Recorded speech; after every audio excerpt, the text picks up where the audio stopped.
Assalamualaikum, selamat pagi anak-anak.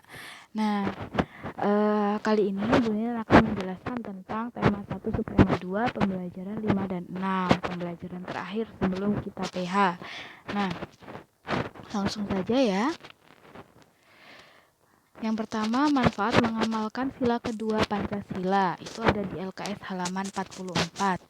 Silakan dibuka dulu LKS-nya. Nah, sudah halaman 44. Nah, di situ dijelaskan bahwa setiap anggota keluarga memiliki makanan favorit yang berbeda. Walaupun memiliki makanan favorit yang berbeda, dalam keluarga harus saling menyayangi. Saling memahami. Jadi begini, eh, ayah favoritnya rawon, ibu favoritnya soto, anak-anak favoritnya sayur sop. Nah, kadang setiap hari ibu akan memasak menu-menu yang berbeda. Bayangkan kalau seumpama ibu 1 minggu hanya memasak menu kesukaan ayah dan anak. Nah, tidak memasak menu kesukaan ibu sama sekali. Bagaimana? Pasti ibu, ibu akan sabar sih, tapi apakah tidak lebih baik kalau kita merasa ikut menyenangkan hati ibu dengan juga mengizinkan ibu memasak menu kesukaannya. Jadi nanti kita sama-sama menikmati bermacam-macam menu seperti itu. Nah, harus saling memahami dalam satu keluarga. Jadi tidak boleh bersikap seenaknya sendiri. Nah, sikap apa yang kita lakukan? Sikap yang kita lakukan disebut tenggang rasa atau sikap mau memahami perasaan orang lain. Nah, kalau saling memahami kan enak, hidupnya akan rukun, damai, seperti itu ya. Nah, orang yang mempunyai tenggang rasa akan menjauhi sikap egois. Egois itu apa? Egois itu mementingkan diri sendiri. Tidak baik ya. Jadi jangan sampai kita harus selalu menang, harus selalu diturutin. Nah, itu tidak baik, nak. Jangan sampai dilakukan. Nah, sikap tegang rasa termasuk pengamalan sila kedua Pancasila. Karena kan sila kedua mengacu pada hidup rukun, mengacu pada kemanusiaan yang adil, nah, dan beradab. Beradab itu yang baik. Nah, salah satunya tegang rasa di sini, karena nanti kalau bersikap tegang rasa akan menciptakan kehidupan yang rukun dan damai. Seperti itu ya. Selanjutnya, nah itu ada gambar apa? Lagi ngapain? Nah, itu keluarga sedang piknik ya. Siapa di sini yang pernah berpiknik bersama keluarga? Nah, sekarang kan mumpung libur. Tidak harus pikniknya dengan keluarga, barangkali orang tuanya sibuk. Bisa berpiknik dengan teman-teman. Nanti satu anak membawa satu menu. Jadi ketika piknik bisa bertukar, bisa berbagi, begitu ya. Kenapa kok ada gambar piknik? Nah, ternyata rekreasi mempengaruhi pertumbuhan dan perkembangan manusia. Piknik itu adalah salah satu contoh dari kegiatan rekreasi. Hiburan penting bagi pertumbuhan. Tubuh akan santai, tidak stres, dan peredaran darah menjadi lancar. Nah, kalau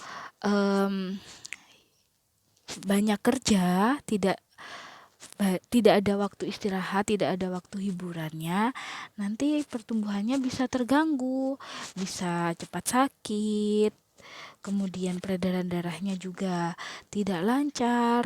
Nah, itu bisa saja terjadi. Kalau terlalu banyak berpikir, nanti bisa stres. Nah, ada kalanya hiburan itu penting. Salah satunya bisa dengan piknik. Sesuatu yang menggembirakan hati dan menyegarkan disebut rekreasi. Nah, semua hal yang menggembirakan hati dan menyegarkan itu rekreasi. Rekreasi itu bisa apa saja ya. Tidak harus mahal, bisa ke taman, kebun binatang, atau memancing. Nah, memancing ini rekreasi yang murah, mudah, dan semua orang bisa melakukan gitu ya. Jadi tinggal bawa pancing, cari cacing, udah deh nunggu di tepi sungai. Nah, nanti bisa sambil ngobrol dengan teman. Kalaupun tidak dapat ikan, ya tidak bersedih karena kalau memancing itu kan tidak berpikir ya. Jadi tinggal duduk santai sambil nyamil bisa, sambil dengerin musik bisa, sambil ngobrol dengan temannya juga bisa. Itu akan membuat pikiran kita menjadi lebih santai. Kemudian selanjutnya, oh, ada anak lagi tidur. Shh. Nah, kenapa ya kok ada gambarnya ini? Oh, kita membicarakan manfaat tidur. Itu ada di LKS halaman 47. Nah, selain melakukan aktivitas lalu dihibur oleh kegiatan rekreasi, kita juga perlu tidur. Kenapa? Karena tidur adalah istirahat yang paling baik. Walaupun sudah istirahat yang seperti kamu lakukan ketika sekolah, nah, eh, kemudian rekreasi juga sudah, tapi kita tetap perlu tidur, istirahat yang paling baik. Kenapa kok dikatakan tidur itu istirahat yang paling baik? Karena ketika tidur, seluruh tubuh akan beristirahat. Nah, kamu ketika istirahat di sekolah, itu kan masih bergerak ya kakinya, masih jalan-jalan, beli jajan, mulutnya masih makan. Nah, itu belum istirahat sepenuhnya, kaki masih bergerak, mulut masih makan, ya kan? Nah, kemudian kalau menonton TV misalnya, menonton TV juga begitu, matanya masih melakukan kegiatan, yaitu melihat. Kemudian mendengarkan musik juga sama, walaupun matanya sudah merem, tapi telinganya masih mendengar. Nah, itu juga belum dikatakan istirahat yang terlalu baik. Jadi yang paling baik adalah tidur, karena seluruh tubuh benar-benar istirahat. Oh ya, siapa yang tidurnya masih dengan lampu menyala? Nah, mulai sekarang sebaiknya sudah mulai belajar tidur dengan lampu dimatikan. Karena kalau tidur lampunya menyala, itu tubuh kita belum istirahat dengan sepenuhnya juga. Karena kulit masih menerima rangsang cahaya. Jadi masih menerima cahaya dari lampu disampaikan ke otak. Nah, itu membuat tubuh kita masih ini bekerja, salah satunya ya kulit tadi gitu. Jadi sebaiknya lampunya dimatikan. Kalau takut, nah mulai sekarang belajar. Dicoba nanti malam tidurnya lampunya dimatikan. Coba besok rasakan. Pasti tidurnya pasti bangun akan terasa lebih segar badannya. Begitu ya. Kemudian lama tidur yang baik adalah 8 jam dalam sehari. Nah, tapi anak-anak membutuhkan namun anak-anak membutuhkan waktu tidur lebih lama karena masih dalam masa pertumbuhan. Jadi kamu pernah lihat adik bayi? Adik bayi itu kan banyak-banyak tidur, habis makan tidur, habis mandi tidur. Lah karena dia masih masa pertumbuhan. Jadi masa tidurnya lebih lama daripada kita. Gitu ya. Lah, biasanya kalau orang yang dewasa itu malah tidurnya sudah tidak sampai 8 jam. Jadi ya bisa 7 jam, 6 jam itu sudah cukup karena banyak menggunakan waktunya untuk bekerja, untuk beraktivitas seperti itu ya. Kemudian selanjutnya menghormati perbedaan cara berdoa. Nah, itu ada di buku paket halaman 94 sampai 95. Kalau di LKSmu halaman 47. Nah, karena agama di Indonesia ini bermacam-macam, berbeda-beda, maka cara berdoanya juga berbeda-beda. Nah, coba perhatikan nomor 1, berdoa dengan cara Islam. Tangan kanan dan tangan kirinya disatukan, posisinya terbuka, seperti membentuk wadah. Nah, ini tangannya namanya menengadah, gitu ya. Setelah itu, jangan lupa kepalanya ditundukkan. Nah, berdoanya orang Islam yang baik begitu, nak. Jangan meniru yang di TV-TV, yang kepalanya nengok ke atas. Nah, tidak perlu. Tuhan melihat kita bagaimanapun posisi kita. Nah, baiknya ketika berdoa menurut orang Islam itu kepalanya ditundukkan karena kita berlaku sopan gitu ya. Kemudian yang nomor 2, berdoa dengan cara Kristen. Nah, tangan kanan dan tangan kirinya disatukan dengan membuka jari-jari, lalu jari-jarinya itu saling bersatu. Nah, seperti di gambar itu. Jadi, terus matanya dipejamkan kalau orang Kristen. Begitu ya. Bun ini pernah lihat ini ketika Valen melakukan doa seperti ini. Memang anak-anak Bun Inin itu hebat.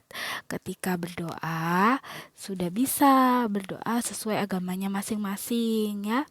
Kemudian nomor 3, berdoa dengan cara Katolik. Nah, ini juga Bun Inin pernah lihat Trio sama Bobo, walaupun masih tengok-tengok. Nah, tengok kanan kiri nyontek mungkin ya caranya berdoa. Nah, berdoa dengan cara Katolik. Jadi, hampir sama dengan Kristen, tapi mungkin tangannya masih bisa agak terbuka. Kemudian yang nomor 4, berdoa dengan cara Hindu. Nah, itu tangan kanan, tangan kiri disatukan dengan posisi tangannya seperti tepuk begitu ya. Tapi tangannya diletakkan di dahi. Gitu ya, Nak. Kemudian matanya dipejamkan. Kemudian yang nomor 5, berdoa dengan cara Buddha. Dengan cara Buddha dengan mentelengkupkan kedua tangan. Jadi tangan kanan, tangan kiri itu bersatu, ditelengkup, posisinya ada di depan dada. Kemudian memejamkan mata. Lalu yang nomor 6, berdoa dengan cara Konghucu. Dengan cara Konghucu itu biasanya bawa dupa, karena mereka percaya asap yang dikeluarkan dupa itu akan mengantarkan doa mereka sampai ke Tuhannya. Begitu ya. Nah, cara berdoa setiap agama memang berbeda-beda. Jadi kita harus saling menghormati, tidak boleh saling menghina. Ini berdoanya begini, tidak sama dengan aku nggak suka. Nah, itu tidak boleh ya. Kita harus tetap menghormati. Kemudian selanjutnya, latihan pembelajaran 5. Oke. Latihan pembelajaran 5 di halaman 48. 46 ya. Dalam tenggang rasa, kita harus memiliki sikap ya, memahami. 2, berikut bukan manfaat dari rekreasi. Yang mana? Yang bukan. Ya, D, perasaan menjadi takut. Takut sama apa? Kan rekreasi itu untuk senang-senang ya, enggak boleh takut. Kemudian nomor 3, nah itu sudah Bunin susun ke bawah. Tinggal dihitung hasilnya. Nah, itu hasilnya. Sudah lompat jawabannya. Ya, yang A. Kemudian nomor 4, Pak Sastro menanam 3.867 benih padi. Setelah beberapa hari ada 1.254 benih yang tidak tumbuh. Banyak benih padi yang yang dapat tumbuh. Nah, itu dikurangi ya, Nak. Sudah Bun Inin tulis hasilnya. Iya, lompat. Yang A, 2.613. Oke, nomor 5, sikap saling menghargai merupakan salah satu pengamalan sila dalam Pancasila. Sila keberapa? Menghargai. Sila kedua. Nah, nomor 1, apa yang dimaksud dengan tenggang rasa? Tenggang rasa adalah sikap mau memahami perasaan orang lain. Nomor 2, apa manfaat tenggang rasa dalam kehidupan sehari-hari? Tenggang rasa akan menjauhkan dari sikap egois. Nomor 3, mengapa rekreasi bermanfaat untuk pertumbuhan dan perkembangan manusia? Karena rekreasi membuat peredaran tubuh lancar. Peredaran darah lancar, itu salah ketik, nak, maaf ya. Nah, kemudian nomor 4, Pak Ahmad baru saja memanen padinya dengan total 3.270 kg. Lalu Pak Jaya juga menghasilkan panen padi dengan total 1.170 kg. Berapakah selisih padi yang dipanen Pak Ahmad dan Pak Jaya? Nah, selisihnya dikurangi. Tuh, sudah 2100. Kemudian itu soal cerita, jangan lupa diberi jadi. Jadi, selisih padi yang dipanen Pak Ahmad dan Pak Jaya adalah 2100 kilogram. Kemudian nomor 5, berapa hasil dari itu? Nah, Bu Nini susun ke bawah ya, hasilnya sudah muncul 3240. Selanjutnya, latihan pembelajaran 6 di halaman 48. Nah, itu gambar cara berdoa apa? Yang tadi. Ya, Kristen ya. Nomor 2, lama tidur dalam sehari, baiknya ya 8 jam. D. 3, sikap kita terhadap perbedaan cara berdoa. Ya, yang D, menghormati. Kemudian hasil dari itu. Nah, udah boleh hitung ya. B. Maaf nih nak, kita kebut. Nah, nomor 5, hasil dari 4600 dikurangi 2850. Nah, yang A. Kemudian mengapa tidur disebut istirahat yang paling baik? Karena ketika tidur seluruh tubuh akan beristirahat. Lalu, mengapa terlalu banyak tidur tidak baik untuk kesehatan? Nah, kalau terlalu banyak juga tidak baik loh. Karena akan meningkatkan gula darah dalam tubuh sehingga tidak baik untuk kesehatan. Nanti bisa sakit jantung, bisa stroke, bahkan bisa meninggal ya. Jangan sampai anak, jadi tidur secukupnya saja. Kemudian nomor 3, bagaimana sikapmu ketika melihat teman yang berbeda agama sedang berdoa? Menghormati atau tidak mengganggu juga boleh. Nomor 4, nah itu boleh langsung susun aja ya. Nah, kalau nanti terlalu cepat boleh di pause dulu.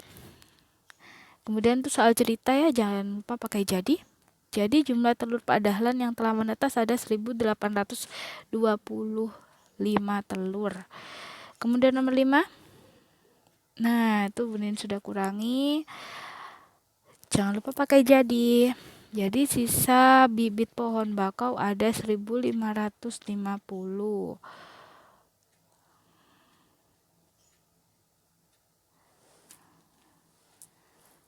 Ya, selanjutnya.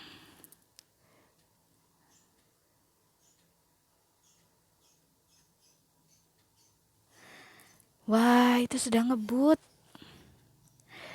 Kenapa kok ngebut?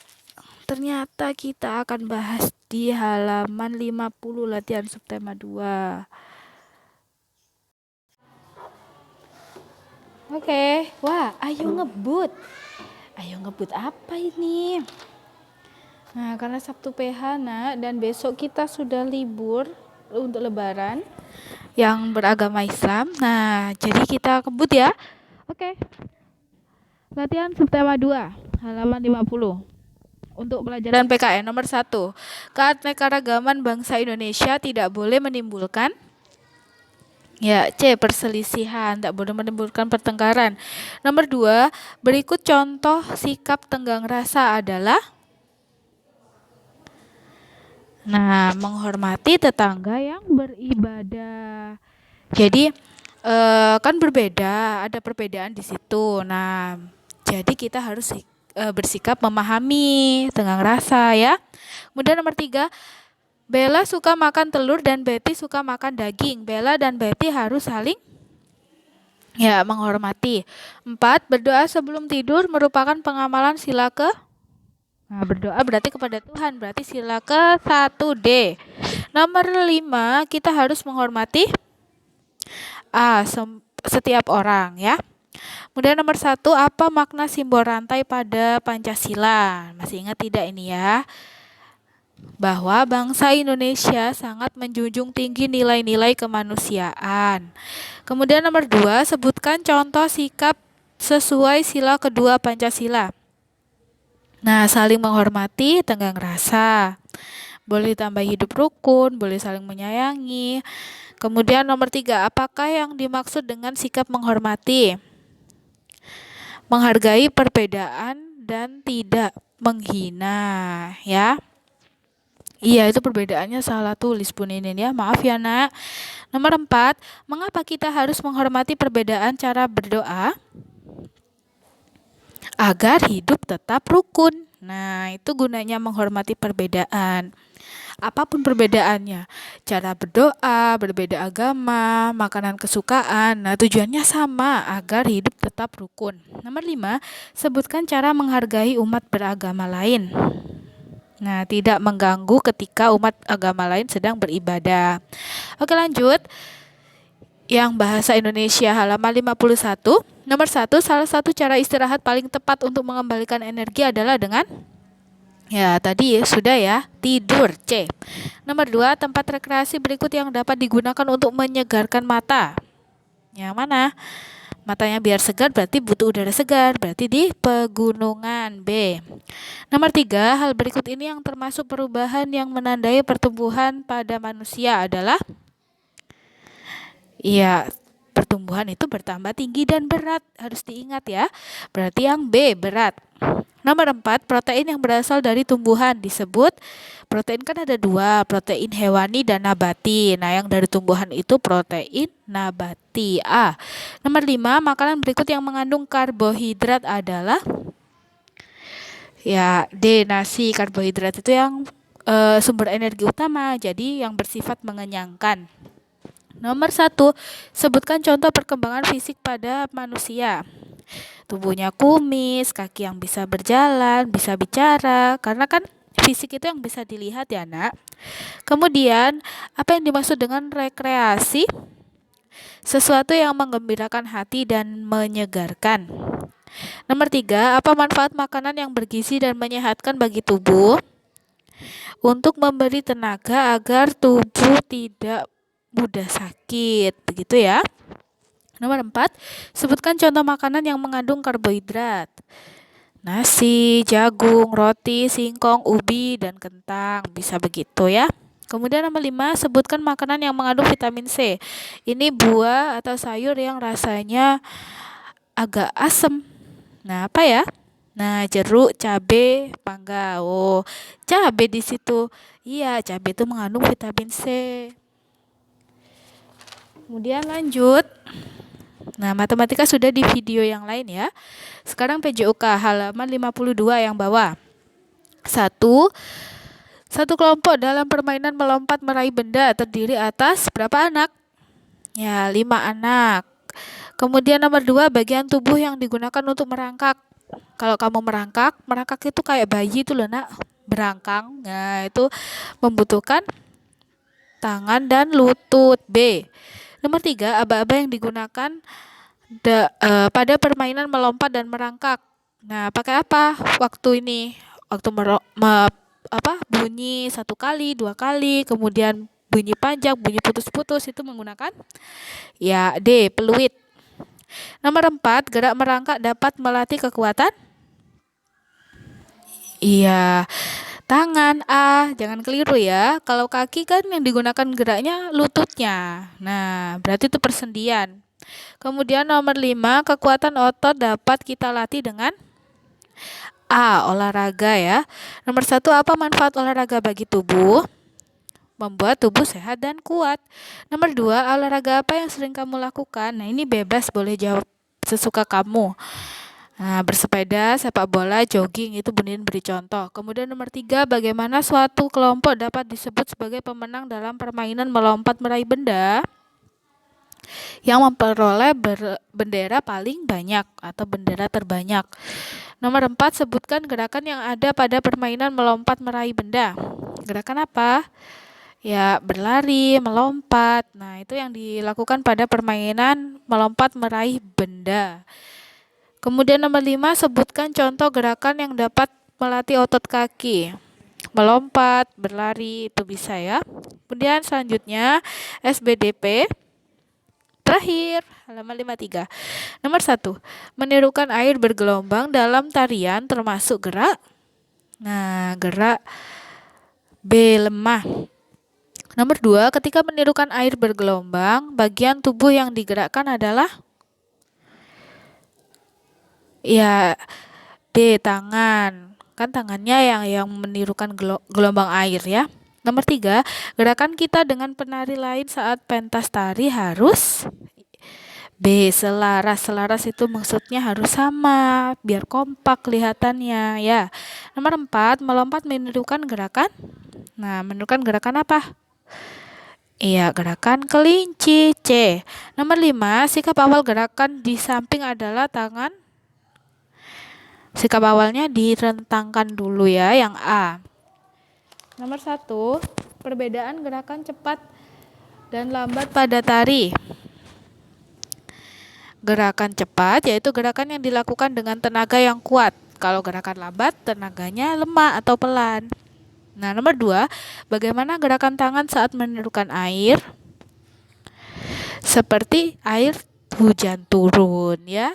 Kemudian nomor 3, sebutkan bagian tubuh yang sering digerakkan ketika menari. Nah, tangan, kaki, gitu. Kepala juga boleh. Kalau tari Bali itu gerakannya di kepalanya. Kemudian dilirikan mata. Kalau penari Bali ciri khasnya begitu ya. Nomor 4, sebutkan contoh gerakan tangan ketika menari.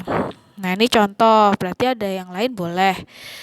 Atau ini disebutkan salah satu, dua ya, karena sebutkan pertanyaannya ya. Nomor 4, tangan bertepuk tangan, tangan menirukan kupu-kupu terbang, tangan direntangkan lalu pergelangan diputar. Boleh begitu. Nomor 5, jelaskan cara menirukan gerakan air bergelombang. Tangan ke atas lalu turunkan perlahan dengan menggerakkan jari-jari tangan. Nah, sekian pembelajaran kita di subtema 2. Semoga sukses nanti di PH hari Sabtu ya. Bunyin akhiri. Assalamualaikum warahmatullahi wabarakatuh.